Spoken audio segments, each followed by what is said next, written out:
How on earth did we get to the state of this country? There was a time in this country when taking someone's life, even out of desperation, even wrapped in what is being sold to us as a tragic love story, was called what it was: homicide. Now it's just house arrest. An Ottawa judge has sentenced a 73-year-old man to 2 years less a day at home for suffocating his husband with an incontinence pad. He pled guilty to manslaughter.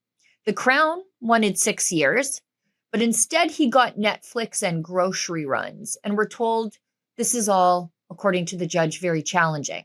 No, what's challenging is watching Canada drift from legal euthanasia, already sold to us as compassionate, rare, and tightly controlled, which we all know isn't true, to something far darker, and that's normalization.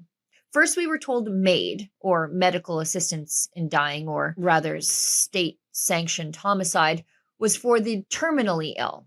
Then it was for the chronically ill. Then it was for mental illness. Then for people who can't access adequate care. And now a judge openly frames a killing as an assisted suicide mercy killing because the caregiver was exhausted and believed there were no options. Read that again. Because the caregiver was tired. The victim had been deemed incapable of making decisions about long-term care, but somehow still capable of asking to die? Excuse me? The system failed.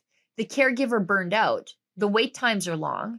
And the pandemic, of course, made everything harder. And the solution?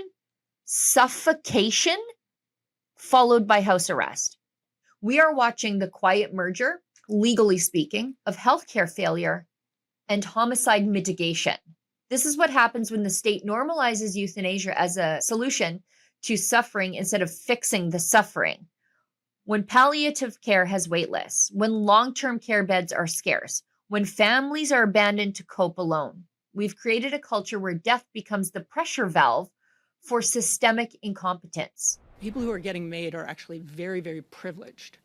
They're white, they're well off, they're highly educated, they're not in institutions, they have families. So the picture of it is one of privilege. And so it doesn't mean we don't want to look after the people who are vulnerable.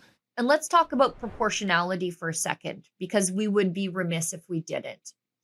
Peaceful Freedom Convoy protesters, horn honkers, faced crushing financial penalties, frozen bank accounts, drawn out prosecutions, and conditional sentences with exceedingly strict terms. Here, a man admits to ending a life, and a judge says there's no punishment harsher than his grief. Now, I don't doubt the grief. I don't know his sincerity. I don't doubt the exhaustion. I don't doubt the tragedy we're looking at here.